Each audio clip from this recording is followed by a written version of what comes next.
Kita melanjutkan pelajaran kita di Injil Yohanes, sekarang pasal 4 ayat 31 sampai 38. Dalam bagian ini, Tuhan memperkenalkan suatu tema pada murid-muridnya, yaitu tema pelayanan. Pelayanan mereka. Mereka boleh melayani. Ini singkat, ini di tengah-tengah paruh pertama dari Injil Yohanes yang menekankan tema penginjilan, karunia pemberian Allah, yaitu kehidupan kekal yang seluruhnya dari iman dan tidak ada syarat pekerjaan, perbuatan, pelayanan, usaha manusia di dalamnya.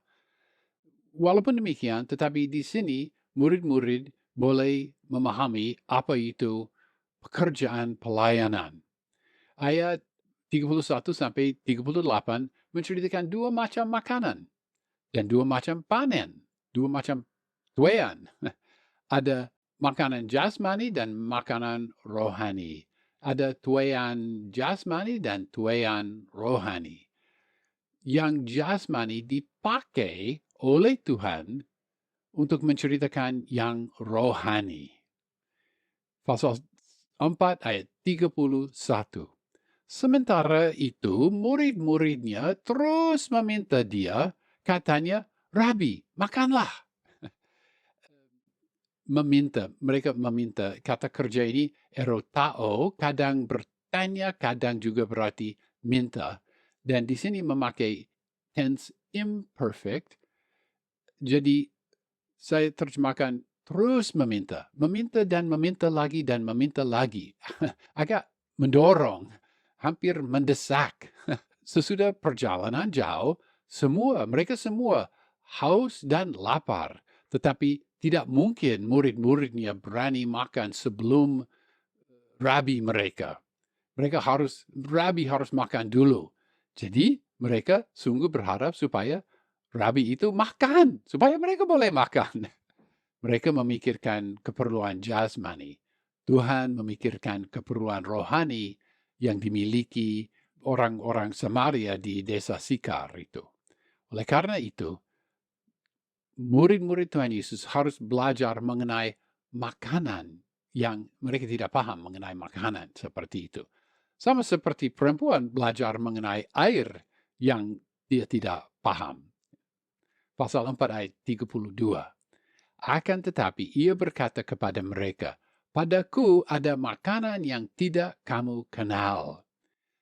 Di sini kita kembali ke pola kesalahpahaman, kebiasaan, ciri khas kesalahpahaman dibahas di dalam video di dalam bagian pendahuluan.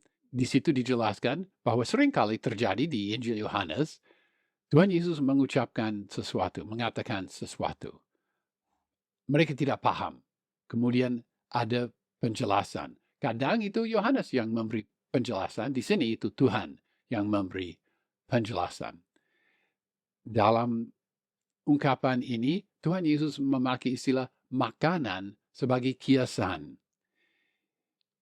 Di sini kita belajar mengenai prioritas Tuhan Yesus. Walaupun lapar, dia menunda makan oleh karena kepentingan penginjilan. Murid-murid mulai sadar melalui ini bahwa penginjilan dan makanan yang ditunda kadang itu layak.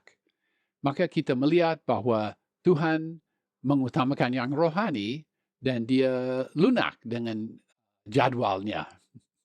Pasal 4 ayat 33. Maka murid-murid itu bertanya seorang kepada yang lain, "Adakah orang yang telah membawa sesuatu kepadanya untuk dimakan?" Mereka pikir makanan berarti makanan. Mana makanan? Siapa membawa makanan? Dari mana dia memperoleh makanan? Murid-murid tidak paham. Ya, dan kesalahpahaman mereka sekali lagi adalah sebagian dari pola kesalahpahaman yang sering terjadi di Injil Yohanes. Tadi kita melihat perempuan Samaria tidak paham mengenai air hidup. Dia pikir maksudnya air yang mengalir, dan saat semula dia belum paham bahwa air hidup menceritakan hidup yang kekal yang ditawar oleh Tuhan Yesus Kristus. Tinggal dia percaya, dia menerima.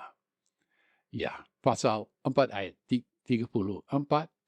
Kata Yesus kepada mereka, makananku ialah melakukan kehendak Dia yang mengutus aku dan menyelesaikan pekerjaannya. Ini penjelasan dari Tuhan Yesus. Makananku itu melakukan kehendak Dia yang mengutus aku. Ada penjelasan di sini. Ungkapan Dia yang mengutus aku, sekali lagi pernyataan bahwa Allah mengutus atau Tuhan Yesus diutus oleh Allah Bapa diulangi kira-kira lebih dari 40 kali di dalam Injil Yohanes. Makananku ialah melakukan kehendak Dia yang mengutus aku.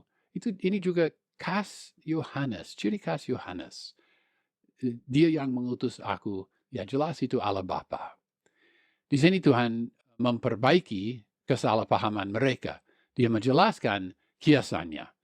Sampai di sini dan seterusnya sampai pertengahan peristiwa pembasuhan kaki di dalam pasal 13, tema iman ditekankan di dalam Injil Yohanes. Perempuan itu dia baru percaya. Dia akan membawa orang lain supaya mereka juga percaya kepada Tuhan Yesus.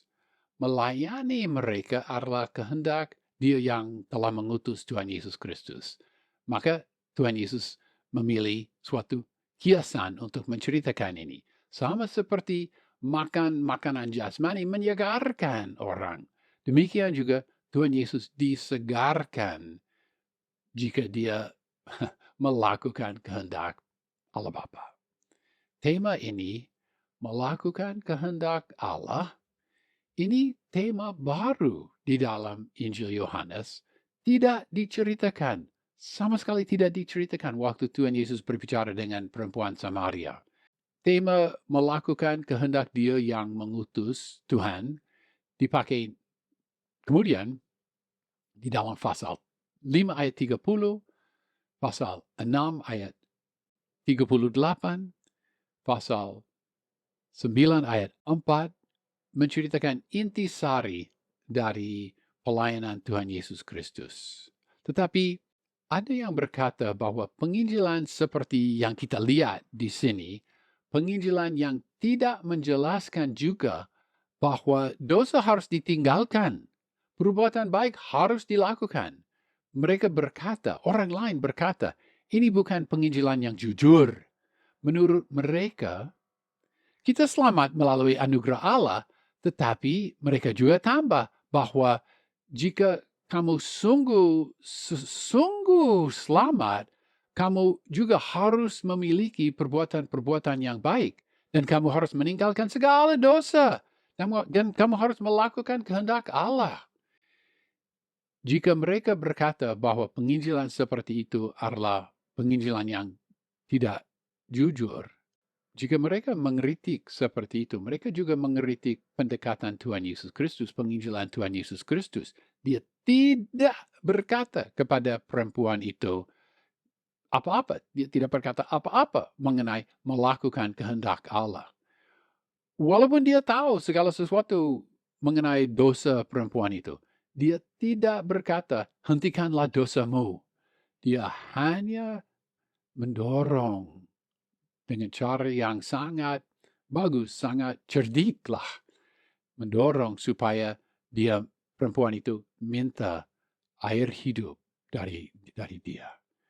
Jika seandainya dia menceritakan mengenai melakukan kehendak Allah, maka tawaran untuk pemberian yang gratis, yang tanpa bayaran, pemberian air yang hidup kekal, menjadi samar-samar. Tidak seperti itu. Dia berkata bahwa air hidup itu adalah sesuatu yang dia berikan dengan, syaratnya hanya satu, percaya. Dan nyata bahwa perempuan itu berubah menjadi percaya. Dan dengan demikian dia menerima. Dan dia tidak didesak untuk meninggalkan dosa sebelumnya. Tuhan Yesus memang memahami bahwa melakukan kehendak Allah menyegarkan lebih dari segala sesuatu di bumi ini. Apakah kita juga siap rela menunda makanan untuk mengejar suatu kesempatan untuk melakukan kehendak Allah? Apakah kita rela menunda segala sesuatu yang jasmani supaya kita boleh menikmati yang rohani di sini? Memang, sesudah peristiwa ini, pasti mereka makan. Tetapi ini suatu prioritas yang indah, nyata di dalam firman ini. Pasal 4 ayat 35. Bukankah kamu mengatakan 4 bulan lagi tibalah musim menuai? Tetapi aku berkata kepadamu, lihatlah sekelilingmu, dan pandanglah ladang-ladang yang sudah memutih dan matang untuk dituai. Beberapa penjelasan di sini ya. Bukankah kamu mengatakan, kata kamu yang jamak di sini ditekankan dalam pengkalimatan susunan kata Yunani ini, kamulah berkata, jamak, 4 bulan lagi tibalah musim menuai. Lalu, lihatlah sekelilingmu, itu terjemahan, ya, tetapi Yunaninya, epareta tus ophthalmos humon, Yunaninya, secara harfiah diterjemahkan, angkatlah matamu, angkatlah matamu. Ini ungkapan yang kita cukup sering melihat di dalam perjanjian lama, biasa di dalam budaya mereka, angkatlah matamu. Dan artinya, lihatlah sekelilingmu. Ya, lihatlah, lihatlah. Tapi menariklah pengkalimatan yang asli. Padi menguning sampai matang dituai, tetapi gandum memutih.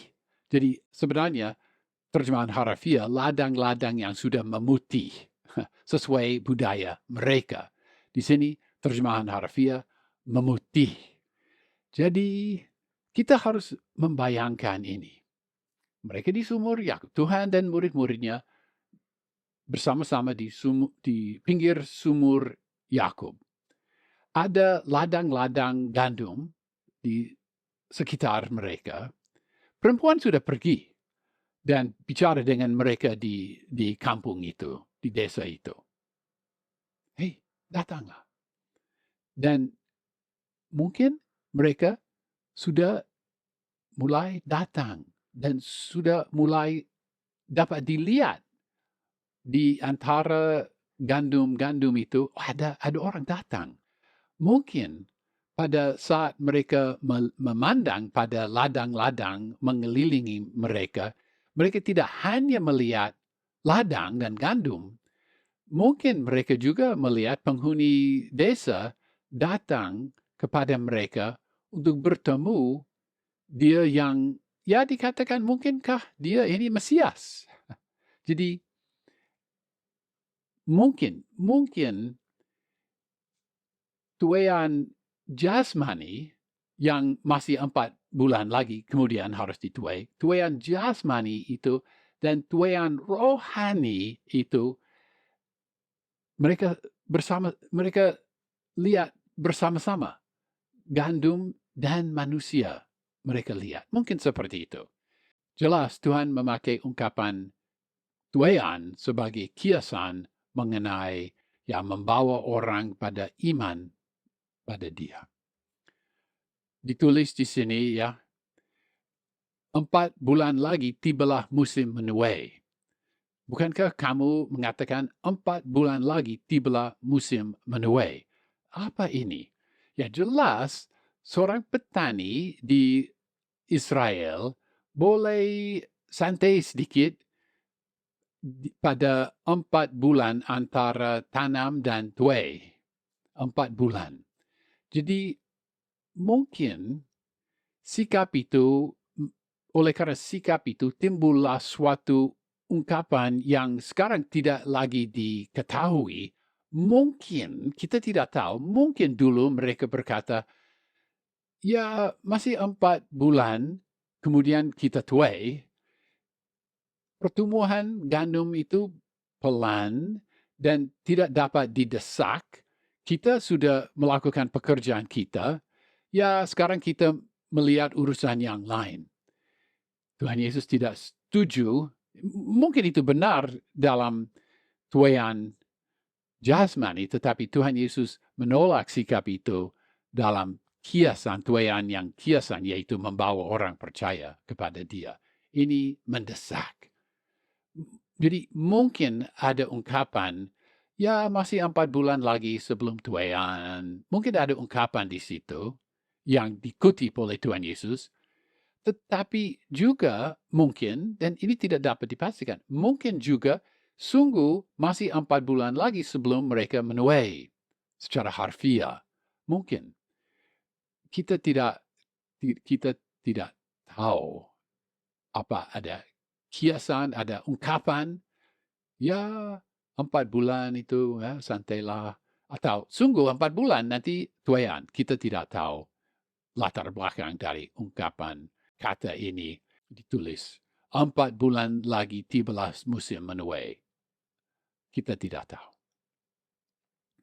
Tetapi Tuhan berkata, lihatlah sekelilingmu dan pandanglah ladang-ladang yang sudah menguning atau memutih dan matang untuk dituai.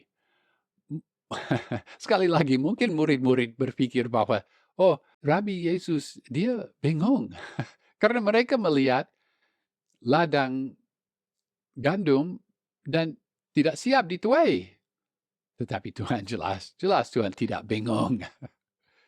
Dia mengucap sesuatu yang sementara itu tidak dipahami untuk mendidik mereka mengenai suatu kenyataan rohani.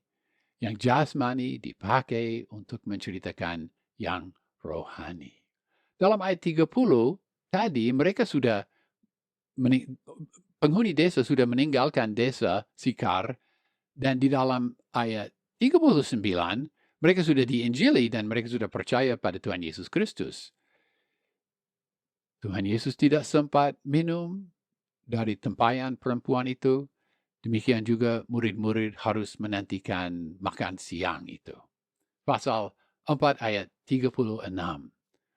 Sekarang juga penuai menerima upahnya, dan ia mengumpulkan buah untuk hidup yang kekal, sehingga penabur dan penuai sama-sama bersukacita. Satu catatan, kata menerima, sekarang juga penuai menerima. Bukan telah menerima.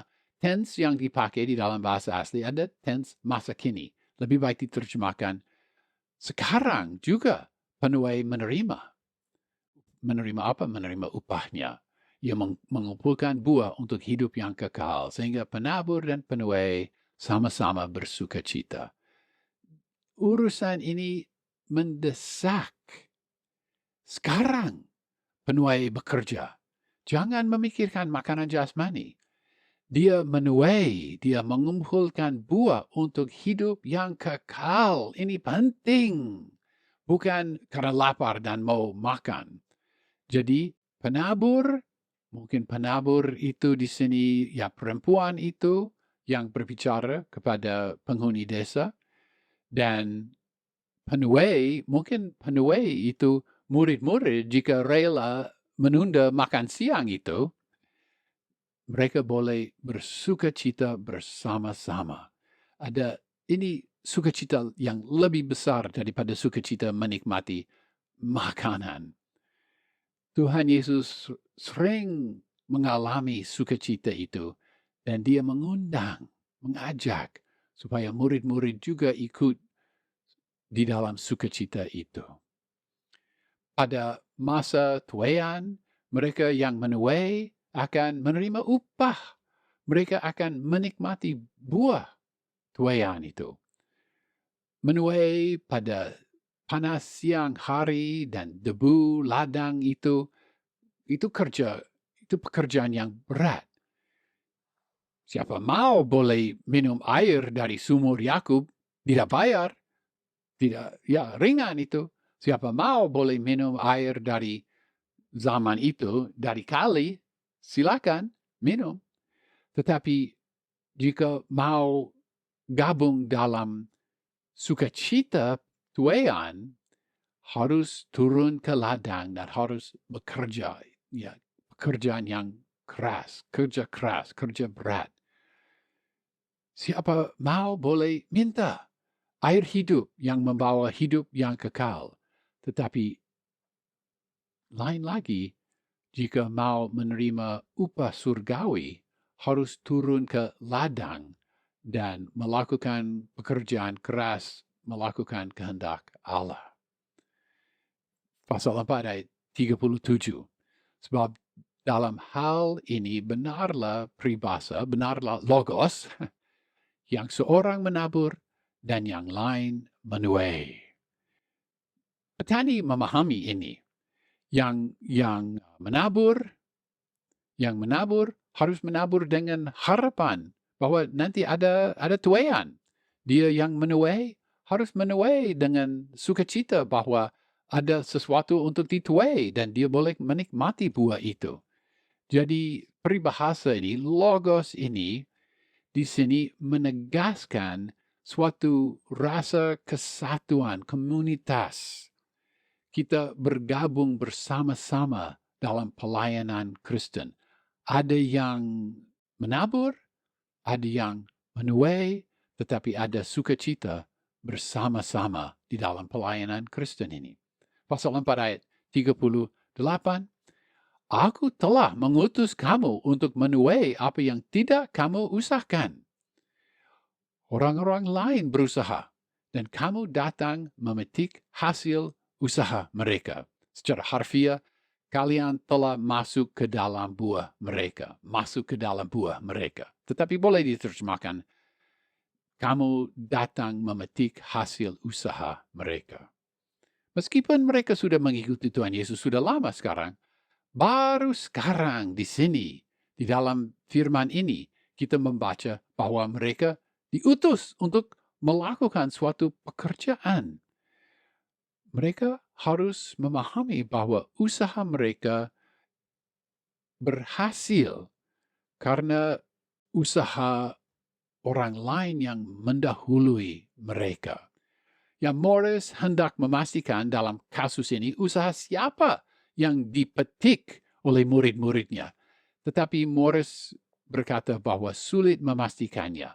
Mungkin karena Tuhan Yesus memberi suatu prinsip umum dan mereka memetik hasil usaha banyak orang, termasuk Tuhan Yesus sendiri yang berbicara dengan perempuan Samaria, termasuk perempuan Samaria yang berbicara dengan penghuni desa, termasuk Tuhan Yesus yang berbicara dengan perempuan Samaria, termasuk perempuan Samaria yang berbicara dengan penghuni desa, mungkin juga Yohanes Pembaptis serta pengikutnya, dan mungkin juga nabi-nabi dari dahulu kala. Di dalam bagian yang berikut, kita akan melihat suatu contoh, ya, orang lain bekerja. Perempuan sudah menabur benih. Dia melakukan usaha itu. Murid-murid Tuhan Yesus menjadi penuai yang diutus untuk menuai. Mereka sempat menuai dari usaha perempuan itu. Jadi sekali lagi susunan konteks ini. Ayat 1-26 berfokus pada kasih karunia dan penginjilan. Dan ada kiasan air hidup. Ayat 27-30, ini merupakan peralihan antara penginjilan dan tema pemuridan dan pekerjaan pelayanan. Dan apa yang kita lihat tadi, ayat 31-38, fokus pada pelayanan pemuridan. Dan di sini, di dalam bagian ini, murid-murid mempelajari beberapa pelajaran yang sangat indah.